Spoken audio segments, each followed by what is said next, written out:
And now next up into the hot seat, we have Jean-Philippe Roby. So thank you for joining us, Jean-Philippe. Let me just move on to my next set of notes. Hang on just one moment. Okay, well, thank you very, very much for joining us. You're welcome. It's a pleasure. It's a real pleasure for me to be with you today. Well, and so many fascinating topics, and you're bringing really a very, a different view, which I think is going to be really helpful in putting lots of things in context. So let me just introduce, first of all, Jean-Philippe to all of you who are looking. So Jean-Philippe is also based in Bordeaux, as I am, and we have many people in common working at the ISVV. So Jean-Philippe began his career as an agricultural engineer, specializing in agronomy. And one of my favorite things that I saw that you did in your early career, Jean-Philippe, was you studied the terroirs of cocoa and nutmeg in the Caribbean for 2 years, which sounds rather amazing. That's been great. And then came back to Bordeaux, taught agriculture in Blanquefort, which is in the Medoc, a small agricultural college in Blanquefort, and then began your own consulting practice. And today you work at Bordeaux Agro, and you teach viticulture. And in fact, we're connected for this when I started doing research as in my role as ambassador of old vines. And what I wanted to do was, I know anecdotally of a lot of old vines in Bordeaux, and I know often they are blended together with the other vines to make the wine, as is the way in Bordeaux. But I wanted to see if there was an existing database of old vines. And so Kees van Leeuwen, who is one of your colleagues, put me in touch with you, because I know it's something that you have been looking into, and you've done a lot of work with individual producers to assess their vineyards and see what's out there. So yes, so I think, yeah, before we go into your yes, presentation, let's just talk a little bit about your work outreach with chateaus here. Okay, so I just want to precise, as we work together with Kees at ISVV, the Scientific Institute of Vineyard and Wine in Bordeaux. And well, I have started my work 30 years ago now. And what I want to say is that we have many old plots of different varieties in Bordeaux, but unfortunately, we have absolutely no database for it. And so we're hoping we can create something perhaps together. I'm definitively convinced that we are able to do it, but we need to do it, because I will say the situation is urgent now. I have provided a paper OIV Congress 6 or 7 years ago in Mendoza. And I have proposed, in fact, to, at each scale, I mean, at the vineyard scale, the winery scale, or at the region scale, or maybe state scale, to save 5% of the territory, whatever is a territory, it can be a plot or so many plots in a region, in order to save old vines. Why? First, of course, to preserve biodiversity and the huge diversity concerning the different individuals which compose a plot, or which compose a variety, in fact. And I think we need that the vine himself start this project by first providing data for the database, the common database on old plots, and also they should get value from this project for their own winery. So this project has started a few years ago. And what's the name of the project? If you could just take us back a little bit to your work and how this has come about with you. No, the project is not a project funded. We have not asked for any resources to do it. It just like team building and formal association in order to present that. So I started 20 years ago when we have planted school. Château belongs to school. And at this time, we were in the second time of selection of clones for Petit Verdot. So if I take the Petit Verdot example, I think it's something very, very interesting to show what we can do. So we were selecting with the Chambre d'Agriculture, Agricultural Chamber, and some other technicians of the region, where to find the old vines. So many people answer to us and say, oh, I have a very old, 80 years old, 90 years old Petit Verdot. At this time, in the early 90s, nobody used to plant any more Petit Verdot. We used to preserve the old plots. And well, it was really a fight against the manager or the financial manager or, well, deciders. And because of the yield, because of the heterogeneity of the quality of the berries, because of the virus presence in the plot. So in fact, when you try to select maybe 200 individuals in 50 plots, in fact, when you test them concerning virus, well, they are not all of them 95% positive. That means that the yield decrease, the heterogeneity of the berries on the bench, everything was affected by viruses. And I will say that for me, the main cause of decreasing yield in the world today and quality are today virus. Far away from ESCA or wood disease or whatever, which is in front of the scene today. That brings us to something. I think one of the reasons why we were so interested in your research and the way that you're working is we're talking here about old vines, but how do you get to be an old vine? How do you, there must be a lot of people who are watching today who are wine makers and vine growers today who like this concept, but may not themselves have old vines, but want to talk about, want to create vines which are healthy enough that they will have this in the future. And that's one thing that you are working on, is from the moment of grafting through to year 2 and 3. So could you talk us through that part of your work and your project? Okay, so this is a new project that we run with the team of University of Navarra, with Gonzaga Sant Esteban. And in both sides of the borders, of both sides of Pyrenees Mountain, where vineyards concerned, in Irulegui, for example, in Navarra, in Rioja, of course. And we wanted to know how it is feasible today to create new vineyards able to age a century. So that was the base of our study. And we wanted to start first by the vine plant building. I mean, from propagation, from nursery aspects of grafting, type of grafting, until the, I will say, 3rd year of the vine, by all the pruning affecting sap flow condition in the vine. What varieties were you studying for this? What different varieties, what different rootstocks were you looking at? Tempranillo in Navarra, and in France, mainly Cabernet Franc. And I would say that Cabernet Franc is emblematic from the southwest of France. Right, yeah, both sides of the Pyrenees. The father of many varieties used today. And so we focus on Cabernet Franc. And as you know, the old Cabernet Franc plot are declining. And today in Bordeaux, nobody or very few people still go on and plant Cabernet Franc. It is due to the, I will say, the selections, the previous selection, which have been done in the 80s, and that the clones of Cabernet Franc don't correspond to the, I will say, the needs of the terroir. You have some great work being done by estates like Chateau Lafleur. Chateau Lafleur is doing an awful lot of mass cell selection of older 1940s. Val Blanc has done a great selection run by my colleague Kees van Leeuwen.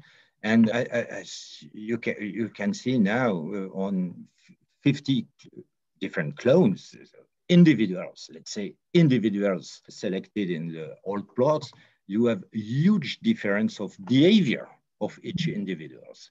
That's which allowed vine growers to select them and to adapt to every change. I would say we speak about climate change, but there are some consumers change or habits change or economic changes.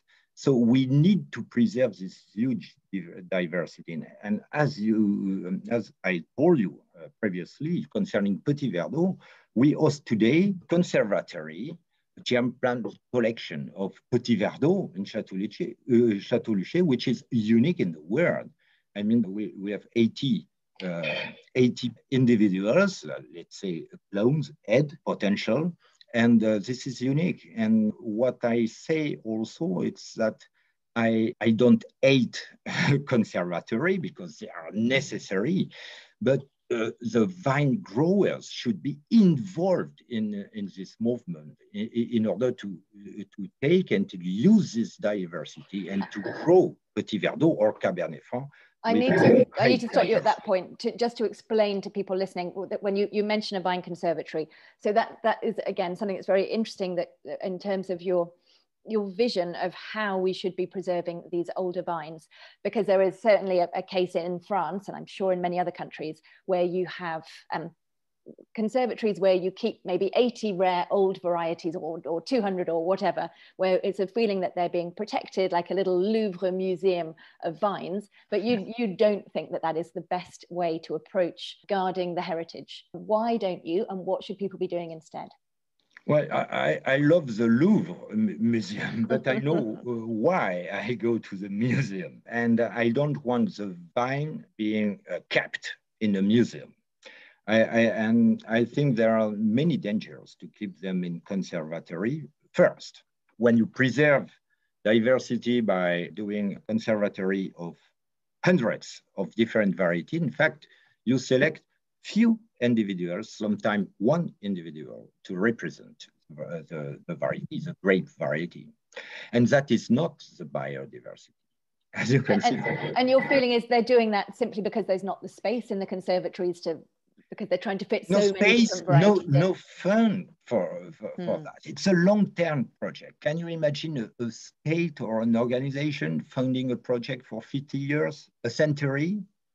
Today, the politics, people deciding are not able to run a project for such a scale of time. So that, and the vine growers can participate to that, can preserve this biodiversity just by allocating 5% of their vineyard to the biodiversity, in particular for the ancient varieties, of course, and the varieties where you have only one clone present in the market or two clones. It's so easy to preserve the diversity by setting polyclonal or mass selection plots today. Yes. So I guess that what you're saying from there is, rather than a very well-meaning person who is looking after a vine conservatory, rather than going out around a country or a region and finding examples of rare varieties and then bringing them back and putting them in their conservatory, your feeling is a much more successful long-term approach is to help the actual winemakers themselves to keep those varieties, just to give 5%, a small percent of their vineyard over to maintaining them within their natural environment, rather than picking them up and taking them to a conservatory. Is that right? Exactly. And in terms of funding, because funds are limited, I would prefer that the states, the wine sector, help the vine growers to preserve this biodiversity in different terroirs, in different training systems, different conditions. That will be the best way and the more efficient way in order to adapt our vineyard to a long-term view. And today we prefer to put funds on conservatory and be proud of hundreds or thousands of different grape variety in one spot. And what for me represents a danger when you preserve all the diversity in one side, you can have a hurricane, you can have a new pest or new disease or a lack of finance, and you lose everything.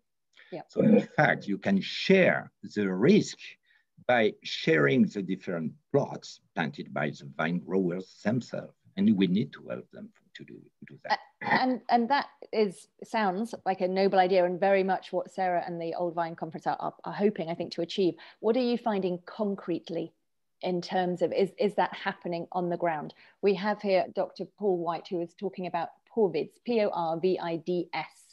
Does that mean anything to you? Which is a solution to this, created 10 years ago with 7 different conservation plots using both private companies and government funds.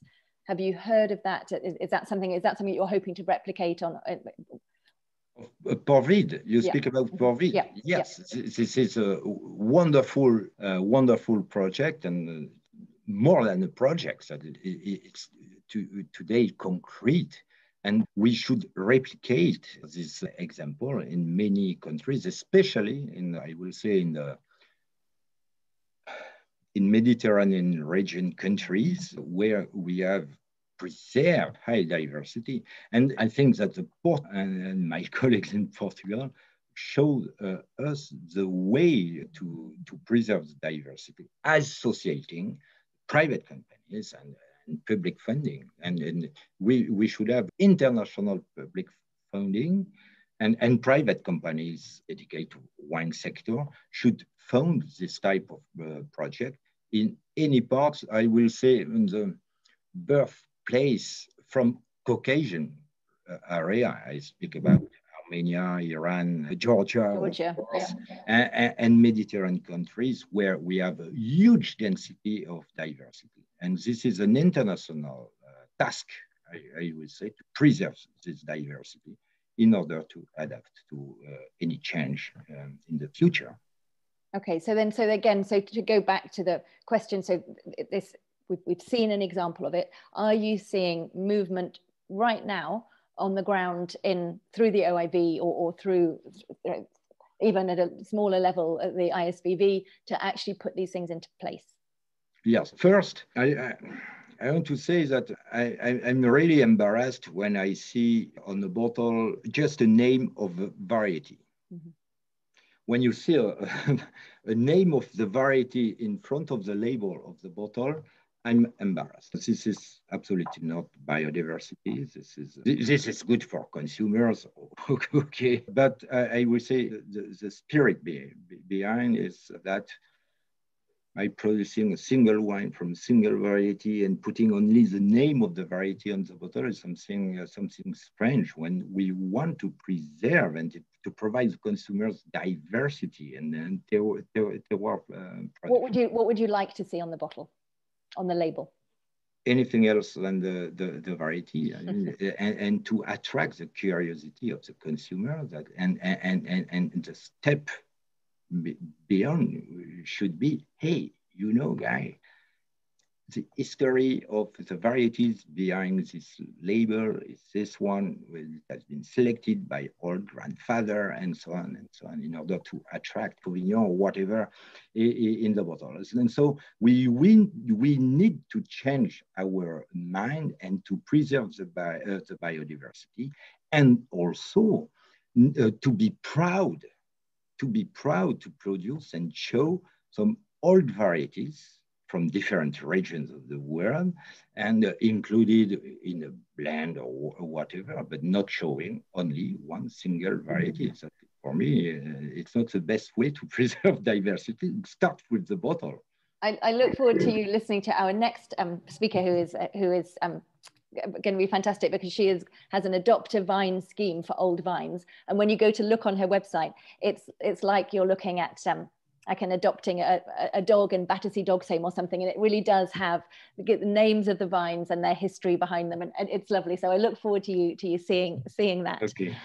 If we could go back to, I'd like to get a bit more technical about when the first thing we talked about, which was you looking at from the moment of grafting to year 2 or 3, the things that work. What I'd like to know is, what do people do wrong right now with young vines from the moment of grafting? What are they doing wrong that is not allowing the vines to reach these venerable old ages? And what are you studying that you see is the best practice? And I want to be specific in terms of what types of grafting, the cuts, all that kind of stuff, because I think we've got very high level people listening who I think will like that. Okay. So first of all, we are at the beginning of the project, the POCTIF project, which is a Vites Qualitas. And it started with a study we did 5 years ago concerning Cabernet Sauvignon in southwest in Bordeaux area and in the Côte du Rhône Mourvèdre, variety sensitive to ESCA, observing and counting symptoms of ESCA or wood disease on old vines or young vines in different terroirs. And the results of the study showed that there were a huge difference between the different ages of plots concerning these symptoms. And you know that wood disease and ESCA in particular is shown as one of the main factors to explain declining vine or... Yeah, so the vines don't last as long as they could. Dead vines, yes, say. yeah. And so what we have observed is that the old variety, the old plots were all the time graft on site. That means that the vine growers used to plant first the rootstock.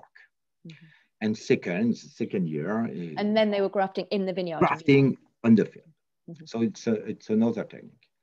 And what what years are we talking about? When was this happening primarily? 1970s?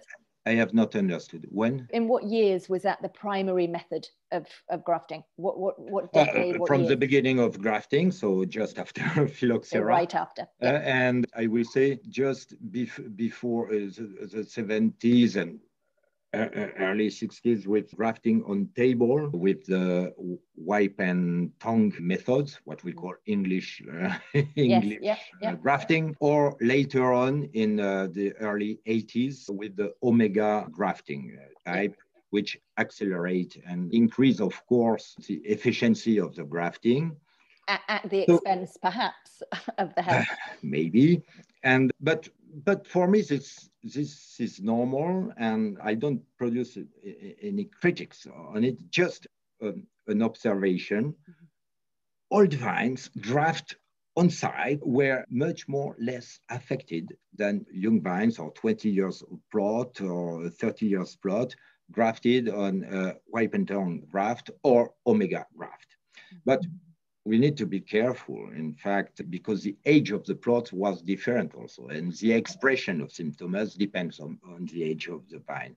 But listening to this first study, we want today to observe, and it is done both in Navarra and in ISVV, the vessels, the connections of the vessels due to the different type of graft. And we will provide in 22 some nice image and many different factors observed in order to show the difference in the building of the first beginning of the building of the young vines. And in another end, what we want to go and to run is to observe the first step of the young vines when it is planted in the vineyard. And what we do is sorry, you mean when it's planted in the vineyard after grafting? This is when the growers. Yeah. And it's not rare to see many cuts with shears and affecting the sap flow with dry cones inside the wood at the first beginning of the building of the trunk. And as you know, the original vine can lead to 30 meters of altitude in one way vertical. And as we just saw with our first talk with Nayan and the arboreal viticulture. Exactly. And what we do first is to cut, to prune, to do some wounds in the sap flow at the first beginning of the life of the vine. And so we observe the effects of the different cuts on the young vines. One is severe pruning, could be the vine grower pruning, traditional pruning, or some more respective pruning of the young vines. And we should provide papers and communication, scientific communication on it in 22 and 23. Okay. But it's a wonderful project because it can provide some answers to the question, how do we do right now in order to plant a vineyard for a century in order to be harvested in the 22nd century?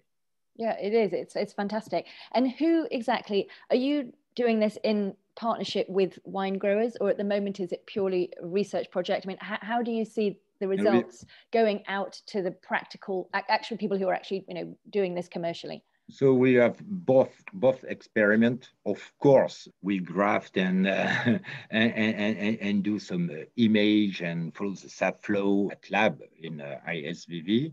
We have also some experience of young vines in pots in ISVV and in Navarra also, at the University of Navarra. And of course, we work also on site with vine growers in the south of France, in Héroux-Léguy, in the Basque Country, in Héroux-Léguy with Cabernet Franc, in Madeira also with Cabernet Franc, and the same with in Rioja on different rootstock, 110 Richter in Navarra and 3309 Couder in Héroux-Léguy and Madeira.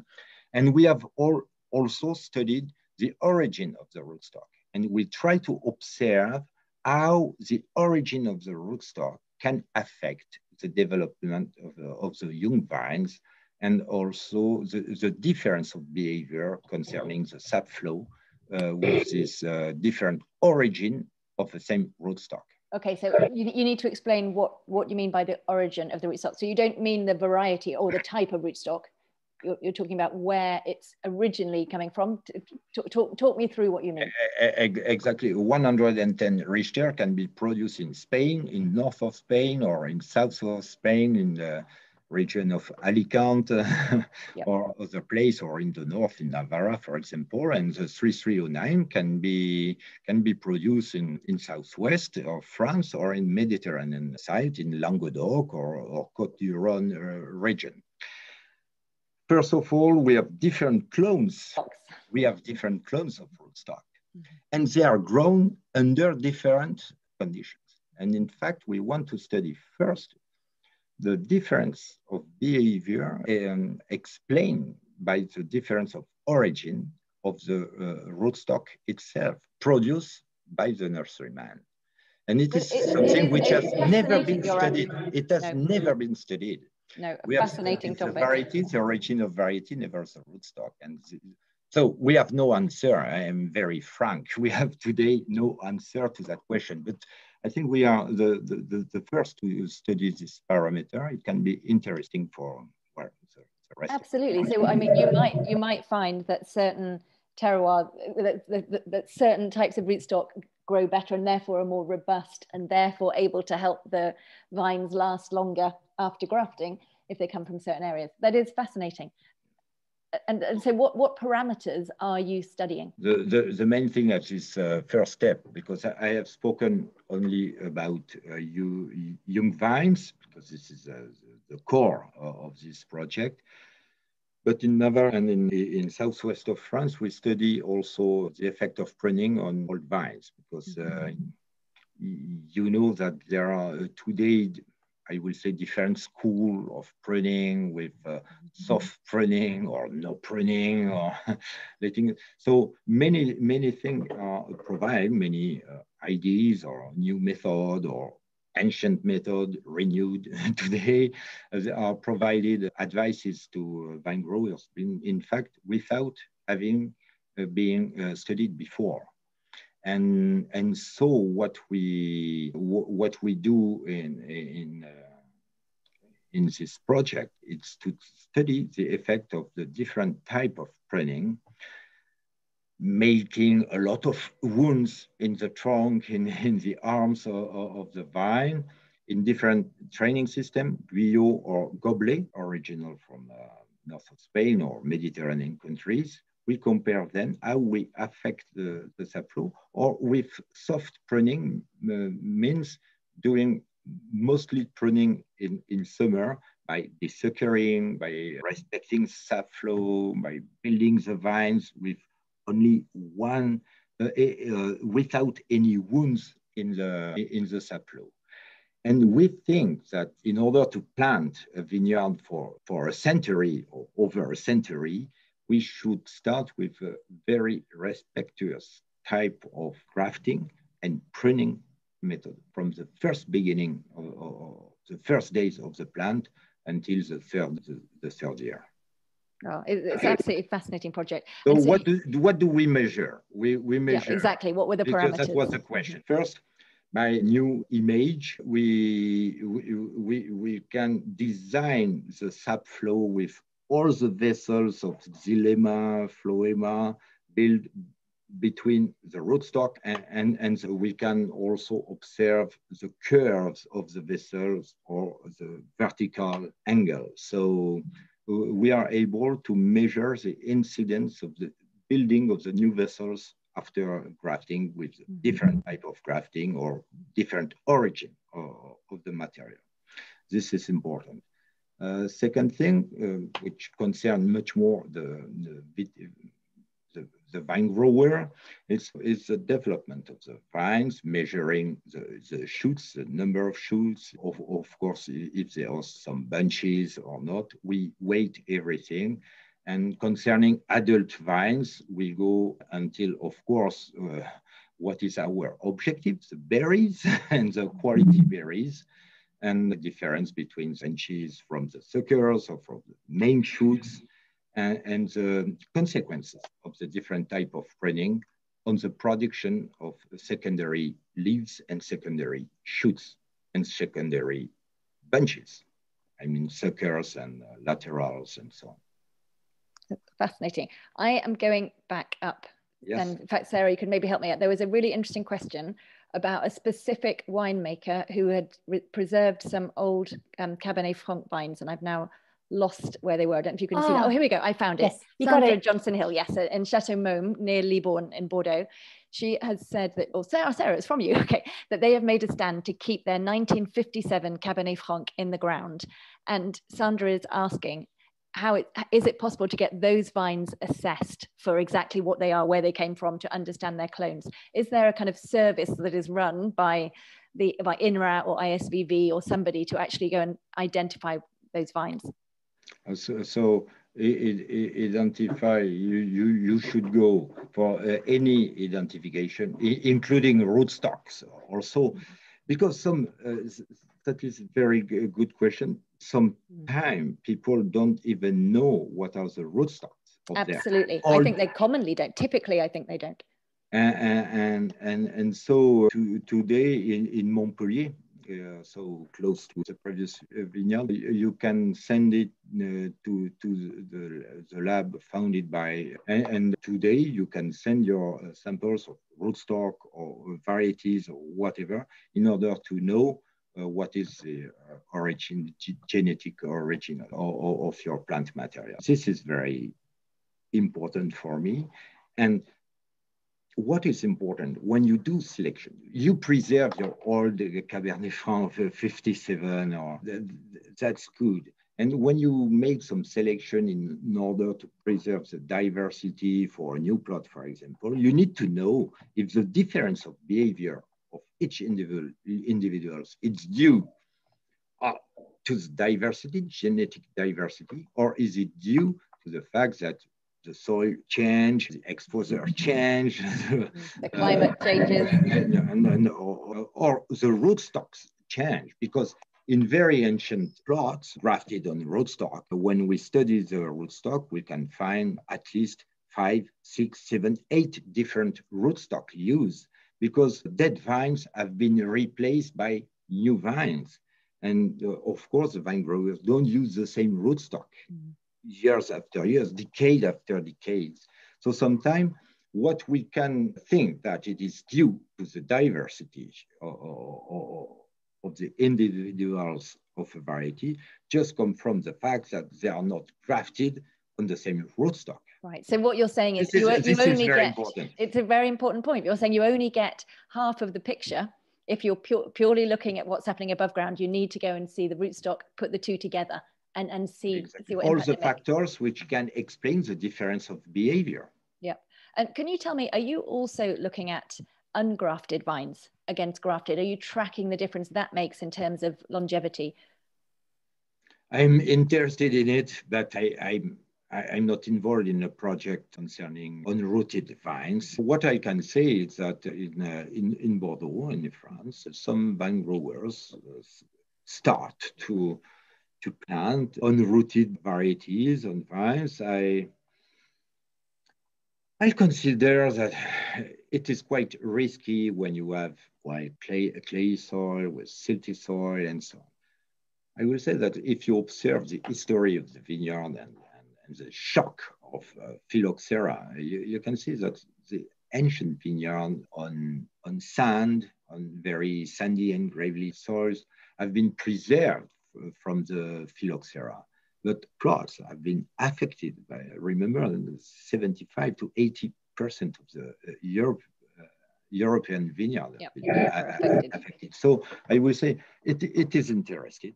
It is interesting. Yes, why not to plant the unrooted varieties, but on specific soil in order to avoid to have a phylloxera damage in the years coming. So if you want to think to a 1-century vineyard, you should start by eliminating the main risk of the vineyard. So selecting soils in order to reduce the risk of presence of phylloxera is the first thing to do when you want to plant an unrooted vineyard. But it's a good way, because in the nature, in the original forest, the vine was unrooted and used to grow up to 30 meters high with only one scion, without graft, without any cuts in order to establish roots and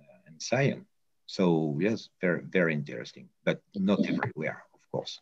Yep, brilliant. Thank you so much. So can you talk then, just if we look into the future, the major challenges that are facing your project right now, and where you see as the milestones over the next 2 or 3 years? First, what I want to say is we know nothing about grafting, except different practices. And we have very good nurserymen and very good practices, and we can have very good graft with omega machine or wipe and tongue or do manual. So I think that the main topic is not the type of grafting, but the success of connection between scion and rootstock. For me, this is a key point. A key. How about? I'm sorry, I think I'm getting some feedback on this. But how about things like how high up? Like, have you noticed that when you're grafting directly next to the soil, does that make a big difference? That when you're allowing it a couple of centimeters off the soil, you see what I'm talking about? Where exactly you're making that cut? Are those things important in your observations? Well, what is important, of course, is to have the graft point at least 5 centimeters above the soil, because I see many people coming back to ancient practices to remove the soil, to exactly, that's exactly my question. And so on. Mm-hmm. And sometimes, due to any factors, the most important is financial. Sometimes they forget to remove the soil and so on. And so one of the most important damage we can see in the vineyard today is some soil remaining in the grafting point, the root system of the scion developing by itself. So that means that the rootstock is removed, and high sensitivity to phylloxera. So we should preserve a space of at least 5 centimeters from the top of the soil until the grafting point. I think this is the most important thing to preserve when we use graft plant. But as I told you, we should also maybe propagate the vine also in a different way. That means to come back to ancient practices, which are still remaining in the American continent, for example. It's to plant the rootstock first, and to establish a vine later on, the year after grafting on site. I think this is something very important for me. What I can say is that we have... Sorry, just to confirm, just to underline, you mean in the vineyard which will eventually be the home of that vine. You mean plant the rootstock first, and then a year later within that vineyard, you do the grafting. Yes. Yeah. Yes, because what we ask, we have not shown any results on it. We are working on it. But what we have in mind is that when we graft plant in the nursery, first we cut the legs of the rootstock, and we ask the rootstock to establish new roots. And at the same time, we cut the head and we replace the head by another one. And at the same time, in the same days following grafting, in the 8 to 8 weeks following the grafting act, we ask the plants to develop at the same time a wonderful root system and a very nice scion in order to establish and so on at the same time. And what I think and what we think with colleagues, that it's a huge demand to this young graft. And so maybe, but we have, and we are studying it, maybe we should come back to what is an ancient tradition in tradition for 100 years, 120 years. But to plant first the rootstock and to graft on site. The problem is that in Europe, this technique has disappeared, and we need to train and to come back to this practice. I don't say that this is the only way to follow. I just say that we should implement it maybe for some plots in a vineyard in order to get some plots to study and to experiment and to compare with other practices. It's brilliant. You're bringing so much to what we're talking about here, because you're bringing in the whole other practical aspect of how people can work to create these heritage vineyards for the future. And I think it's so important to have those two things, not just how can we protect what's out there, but how can we be sure that we're creating the right conditions to grow. It's brilliant. So I really thank you for sharing it. So I think my last question before I open to other questions, or people might well want at this point a 5-minute break because we've got nearly 2 hours.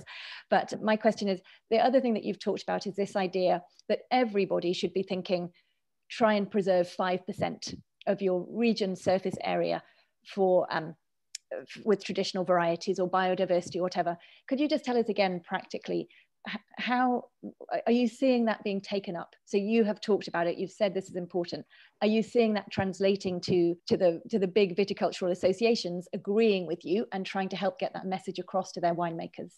Yes, but it comes today because it comes step by step, because people just understand that, for example, with Cabernet Franc, you spoke about Cabernet Franc example in Bordeaux. We have seen the Cabernet Franc declining years after year. It has not disappeared, fortunately. But today we see that people are replanting some new plots of Cabernet Franc, and mainly with mass selection, because the clones selected by the region of mainly Loire region don't correspond to the objective of the vine growers today. So when you are in a situation where you cannot follow on with the classic system, means selecting clones and planting clones, you need to put energy on looking for a new selection from a mass selection, looking for ancient plant and taking this diversity and asking a nurseryman just to do the graft for you. So I see this movement has started, I will say, 15 years ago, and now we are in the good way. But I will say this is the vine grower himself project and not institutes or state or region. And for me, we should have both of them at the same time. That's brilliant. Absolutely fantastic. Okay. I guess if people want to find out more about what you're doing, about this research, how can they follow it over the next couple of years? Where should they go to? What resources do they have to follow your research? So they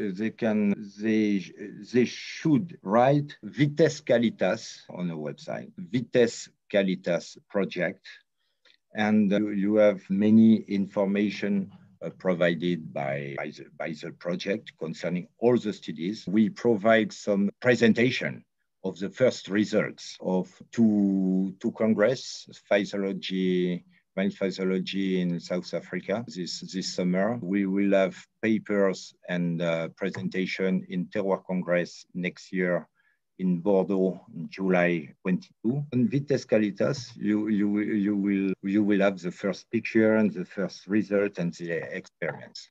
Thank you. Perfect. Well, we'll share that with everybody as well. Of course, you can ask me if necessary, or contact us and Esteban, or. Fantastic. Thank you. We are 12 persons running this project together. From how many different countries? 2 countries. From Spain and France. And Spain. Yep. Yes. Okay. Well, you've been incredible. Sarah, do you have any other questions that you would like to add to what we've been discussing here? It was a brilliant discussion, and one I really was paying so much attention to as you were talking. So I do, well, goodness me, that was so much information. It was brilliant. Thank you. And Jane, masterful steering through a very intense and technical but understandable presentation. So thank you both. I've got a question from Julia Harding, MW, who pointed out that yesterday when we saw the presentation from Dylan, those old vines all had a lot of space because of low planting density. Do we need to think again about low planting density if we want vines to age well? So do we need to rethink the kind of paradigm of high density planting equals higher quality? Well, the density of a vineyard depends first of the objective of production, what you want to produce in terms of wine. Depends also of the pedo-climate. I will say that we have now 7 millenaries of history of vineyards. And you know that the origin of the vineyard comes from the Caucasian area and run over the Mediterranean Sea.